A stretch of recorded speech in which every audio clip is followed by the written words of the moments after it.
Jó napot, képviselő úr! Jó napot. Meg tudunk állni egy rövid... Miért nem? Tessék? Miért nem? Mi az oka annak, hogy egy kezdő határvadász ma lényegesen többet keres, mint egy kezdő pedagógus? Jó munkát kívánok Önöknek! Idén is megrendezték a Fidesz szokásos őszi összejövetelét Köcsén. Ezúttal az oktatás helyzetéről és a pedagógusok fizetéséről kérdeztünk. Mi lehet az oka annak, hogy ma egy határvadász sokkal több fizetést kap az államtól, mint egy pedagógus? Hát nézze, én azt hiszem, hogy ezt talán az illetékes minisztertől kellene megkérdezni. Nekem az a véleményem, hogy ő egy jó választ fog adni. Jó napot, miniszter úr! Melyik a fontosabb most az országnak, a határvadászok vagy a pedagógusok? Bocsánat, nagyon sietek, várnak egy eladásra, majd találunk más alkalmat. Szerintem ez a kört és az alma összehasonlítása. Határvadászokra mindenképpen szükség van. Én körülbelül, hogyha jól emlékezem vissza, akkor egy olyan 2 héttel ezelőtt voltam a déli határon, és ott az a tapasztalat, hogy napi szinten körülbelül 700 illegális migráns próbál bejutni különböző módszerekkel és eszközökkel, és kiemelten fontos, hogy megvédjük a határainkat. Nekem ez a véleményem. Ugye a határ mellett szolgáltató teljesítők óriási stressz alatt vannak, ezt azért el kell ismerni, és az, hogy oda valaki vállaljon szolgáltatott képzést, és elmenjen dolgozni, és védje a magyar határokat, ahhoz valószínűleg kellett ez a magasabb fizetés, mert nem hiszem, hogy 200 000 forint elmentek volna oda dolgozni, ahol az életüket is kockáztatják. Ez egy nagyon fontos feladat, amit ők ellátnak, és legalább nagyon fontosnak tartom a pedagógusokat is. Mindig a realitásokból kell kiindulni. Én azt hiszem, hogy amit eddig emelést pedagógusok kaptak, az jelzi, hogy a kormány úgy gondolja, hogy az egy nagyon fontos munka. Ez is nagyon fontos munka. Most egy kezdőpedagógus az ilyen 200 000 forintot kap. Azt nem tudom, mert nem vagyok tájékozott az ügyben. Helyén való az-e ön szerint, hogy egy Rögtön egy erkölcsi ítéletet szeretne belőlem határvadász sokkal többet kap ma fizetést, mint egy pedagógus? Azt honnan tudja? Hát ezt lehet tudni, hogy 300 a határvadász. Nincs egységes.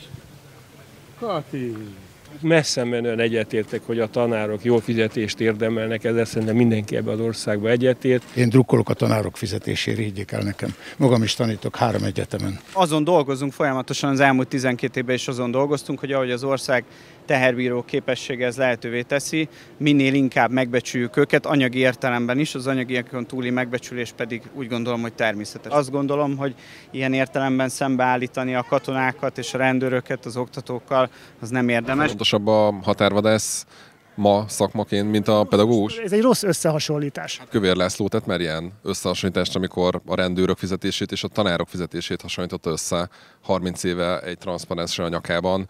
Tehát mégiscsak lehet alapja annak az összevetésnek, hogy kimegy. De ez egy transzparens volt.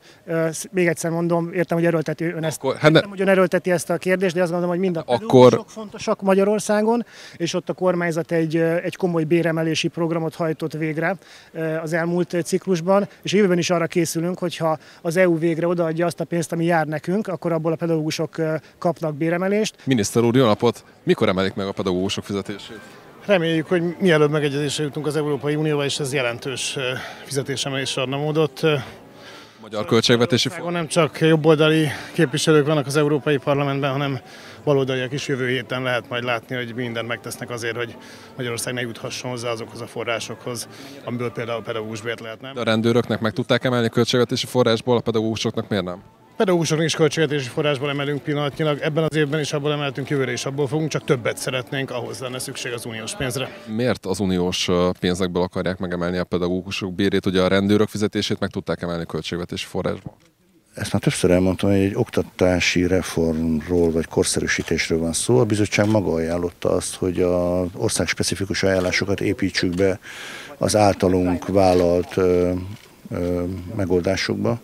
És többek között a magyar oktatási rendszer korszerűsítése, a pedagógus pálya nagyobb fokú megbecsültsége szerepelt már ilyen országspecifikus ajánlásként.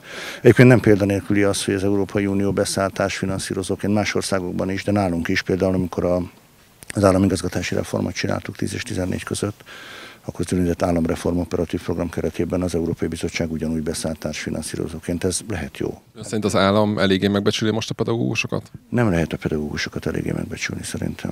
Én pedagógus családból származom, én pontosan tudom, hogy mi pedagógusnak lenni. Ebből adódóan szívem, lelkem a pedagógusoké. nincs mese, meg kell lépni. Akárhogy fordul a Brüsszellel való tárgyalás, ezt meg kell lépni. Utol kell érni magunkat, és szerintem a pedagógusoknak a béremelésével nem sokat várat magára. Mikor? Hát én már van holnap segítenék. Miniszterelnök úr, egy kérdése, mikor emelik meg a pedagógusok fizetését? Amint tudjuk. De mikor fogják tudni? Amit megállapodtunk az Unióban. Önöknek az a dolguk, hogy találni valami csomót a kákán. Gratulálok, sikerült. Én nagyon örülök a határvadászoknak, erre nem gondoltam, de jó, ez tetszik, jó. Tehát mindig kell valami, ami nem jó.